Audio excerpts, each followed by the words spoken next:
the next thing that might shock you about the USA is that a lot of the bathrooms here are automated. I mean, everything is automated. The toilet flushes on its own. You have to put your hand under the soap dispenser and it will pop out a The toilet flushes on it? No chance.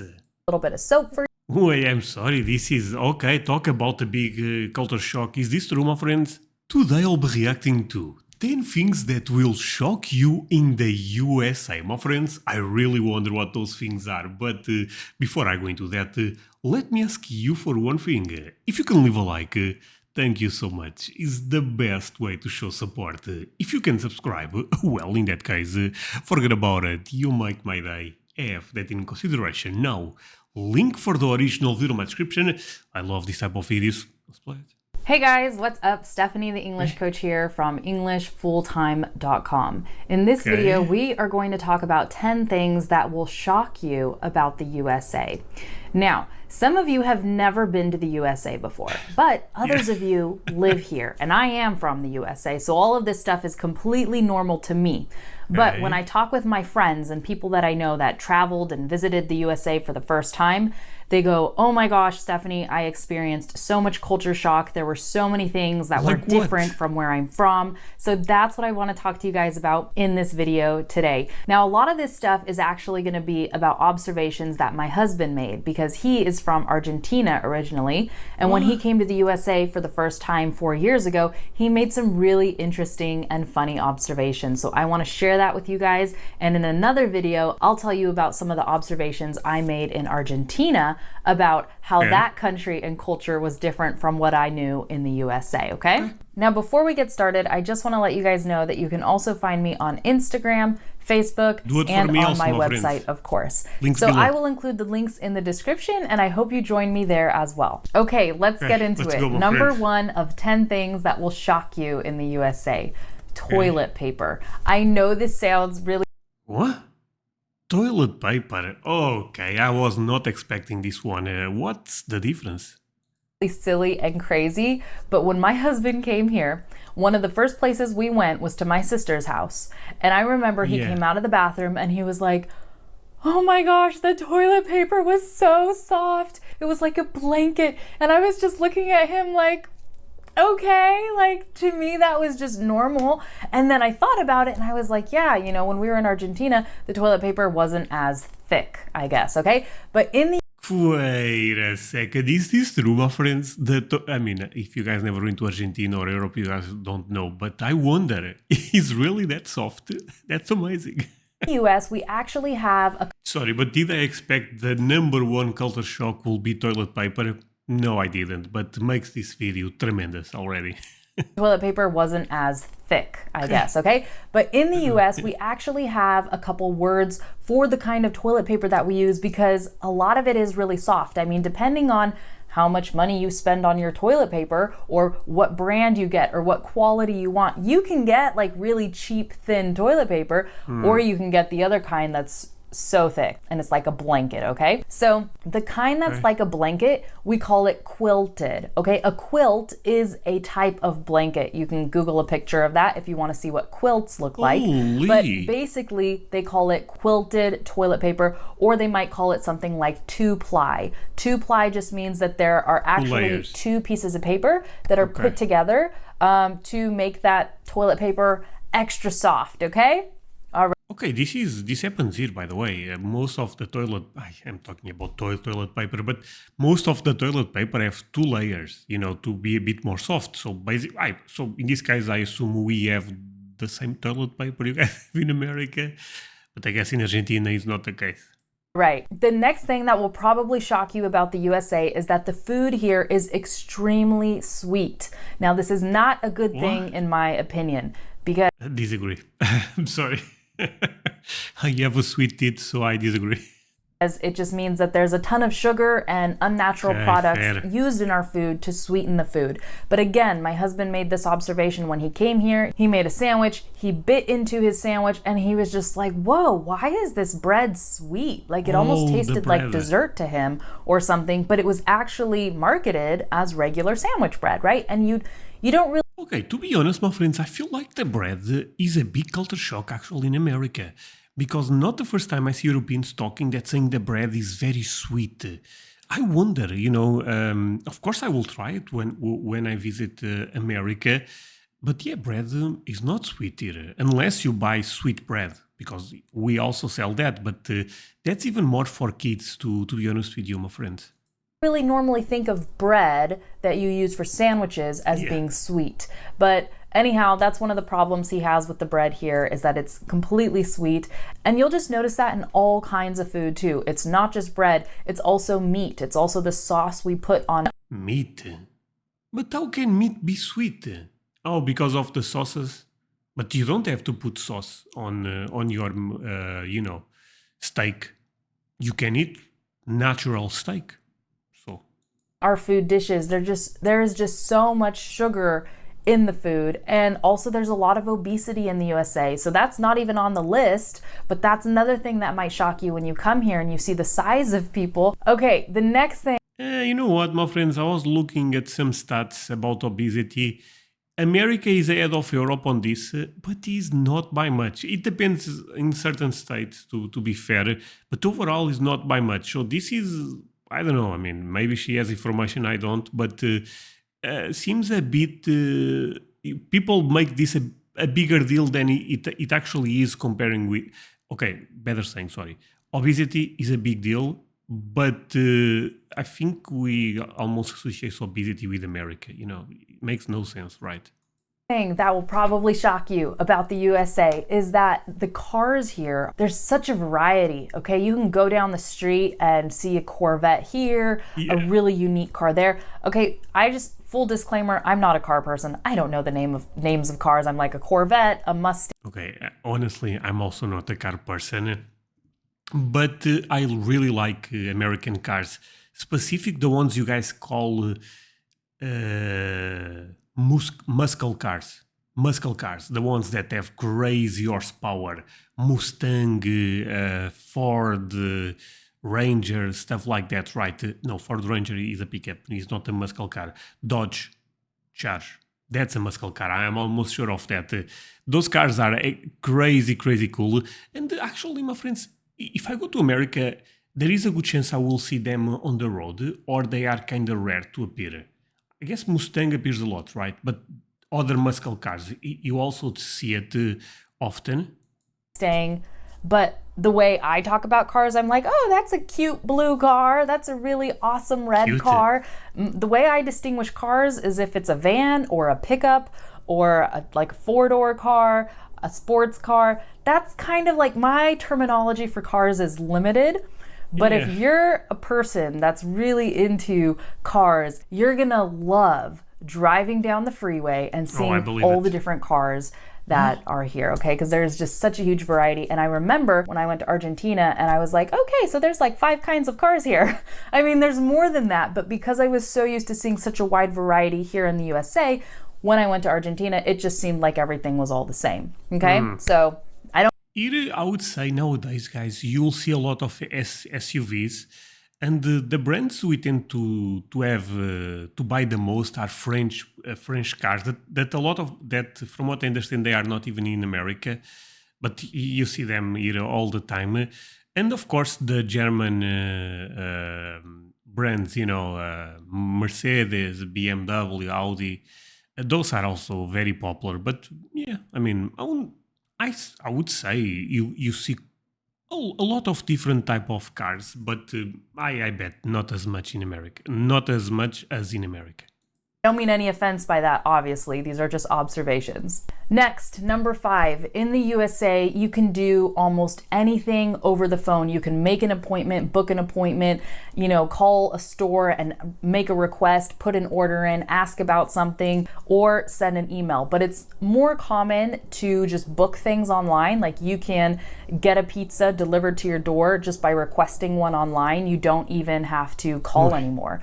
But okay, this video is a bit old. I believe it's like 2 or 3 years old. I'm not sure. But this is also common here, my friends. Oh, wait. Is this comparing with Argentina again? The reason why I'm saying this is because in so many countries that I've traveled to, if you want to talk with a banker or something like that, you actually have to go to the bank, stand in line, wait your turn, ask your question, talk to the person about it, get the information that you need, and then you go home. In the This is actually true and makes me mad. André, why? Well, I bought a car, not recently, but I bought a car years ago, and I was trying to transfer the money to the person that I was buying the car, and my bank had some limit on the daily amount I can do, basically on what I can transfer per day. So what I did, easy. I'm gonna call them and lock my account, please. And they could not do it unless I go to the bank and talk with someone there for them to verify if it's really me. And I thought that was so dumb. I ended up losing a lot of time. The bank was already closed. It was a mess. Yeah, that's that type of bureaucratic. Bureaucratic, is that a word? I hope so. Type of stuff here is something that I really dislike. US, we just don't want to waste any time going anywhere and asking questions when we can just, use the technology that we have to get the information that we need. Okay, number 6. The next thing that might shock you about the USA is that a lot of the bathrooms here are automated. I mean, everything is automated. The toilet flushes on its own. You have to put your hand under the soap dispenser and it will pop out a little. The toilet flushes on it? No chance. Little bit of soap for you. Wait, I'm sorry. This is okay. Talk about the big culture shock. Is this true, my friends? Wait, did I even understood this correct? Damn, that would scare me a lot when I go to America. Are automated. I mean, everything is automated. The toilet flushes on its own. You have to put your hand under the soap dispenser and it will pop out a little bit of soap for you. Then you wash your hands and then you put your hands under the faucet and then the water comes on automatically and then you can... Okay. This also happens here, the soap, the water. That happens here. Not everywhere, by the way, but you see it. The toilet, I never saw it. That's crazy. Either put your hands in a drying machine. What are these called? Hand dryers? Okay, you can put your hands in one of those or under one, and it's all automated. It's like you don't have to touch anything. And maybe that just represents that in our culture we're germaphobes. I don't know. Or maybe people are just, trying to be more hygienic. But this is really interesting, although it can be frustrating when something's not working because you're like, what's wrong with the machine you're putting? Yeah, this happens a lot. And specific with the thing for the hands to dry them. It's always broken for some reason. Your hand in, you're putting it out. You're putting it in, you're putting it out. And then as soon as you take it out, then the soap falls, but it doesn't fall on your hand. So it can be really frustrating. And I guess I'm going to have to talk a lot about Ren in this video, my husband, because he's just the one that, shared all these observations with me and gave me these funny stories. But the first time he used a bathroom like that and realized that he could just wave his hand in front of one of the machines that would roll out the paper towel for him to dry his hands, he was just like, whoa, it's so cool. Now, what?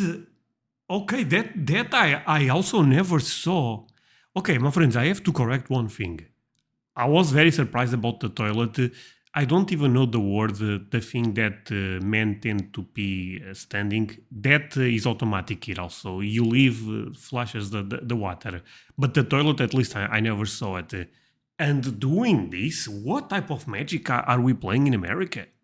Now, I know there are plenty of countries around the world that are also, advanced in this department, but... Not mine. Plenty of them aren't, okay? So some of you guys might find this very interesting. And if you visit the USA and it's not like this in your country, then you'll probably find it shocking. Okay, number 7, something else that will shock you about the USA is our measuring system. Our system frustrates so many people around the world because... Oh, here we go. Is this the imperial system versus the metric system? Because we measure length in stuff like feet and inches, and then we use Fahrenheit, and it's just so confusing because the rest of the world is using the metric system, which it's a great system, you base it on the number 10, everything's really easy to understand, and in the US, we're still stuck on this other system. Honestly, I said this in other videos. I don't mind it anymore. I actually, for example, Fahrenheit to Celsius, I know already how to do the conversion in my mind and end up learning because of you, my friends. And it's not a big deal. If you grow up with our system, it's perfect. It makes sense. It's great. And for us, when we travel to your country and you're on the metric system, we're like, no, I don't understand. But the same thing happens to you when you come over here and you're just like, okay, it's going to be 80 degrees today. Well, is that hot? Is that cold? What does 80 degrees even feel like, right? 80 degrees is like, oh my God, now I'm going to get exposed because I said I knew. If I had to guess 80 degrees, 25 Celsius. Because you're used to maybe 40. Oh man, now I have to check it, damn it. Give me a sec. 26. Incredible. Degrees Celsius being really hot. Anyways, number 8, another thing that will probably shock you about the USA is just the sheer amount of multicultural people that we have living here. There are just so many people living here from all over the world. And in fact, this is one of the reasons why you can live in the USA and almost never have to speak English, because there are subcultures that have formed within the community for Russian speakers, for Spanish speakers, for Chinese speakers, and there are stores that are owned by people. Wait, is this true, my friends? I can live in America and just speak Russian. My, main language. Nah, that was a joke. I speak Portuguese, as you guys know. But you guys say my English is very Russian. Okay. That's crazy, actually. I mean, Spanish, I was aware, but yeah. Of these nationalities, and you can go to these stores and you can buy, the Russian food that you're used to buying where you live, or the Mexican food, or whatever it is. Wow. And you can talk with them in your language, and you can do so many things without needing English. Also, if you ever make calls on an automated phone system, they might ask you, oh, do you want this call in a different language? If you want it in Spanish, press 2. If you want it in this language, press this, or whatever. So we have just a lot of people here living from so many different cultures. And some of my students, they say, hey, Stephanie, I'm going to the USA, but I'm going to try my best to avoid Brazilians because I'm going there to practice English, or I'm going to try to avoid Spanish speakers, French speakers, whatever it is, because I don't want to speak my language. I'm going to the USA to practice English. Since there are so many people here from different cultures, if someone sees that you're here trying to speak English and practice, but they can hear your accent, they're like, oh, they speak Spanish, so do I. They might just speak to you in Spanish because it's easier. And you might... but I don't know. But I feel like Portuguese is very small, right?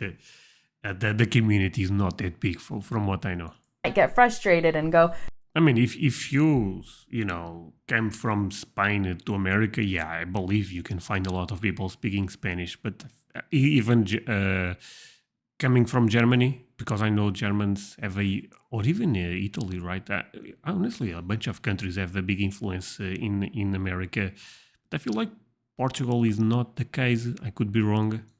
No, I don't want to speak Spanish. I'm here to practice my English. So anyhow, if that happens, just, stick with English and say, no, it's okay. I'm here to practice my English, and they'll change back for you. Okay, number 9, traffic laws in the USA are very strict. And when I say very strict, I mean, you better know what the laws are before you start driving on the streets so you don't get a ticket, okay? You have to stop fully at the stop sign, wait 3 seconds before you start going. You can't take...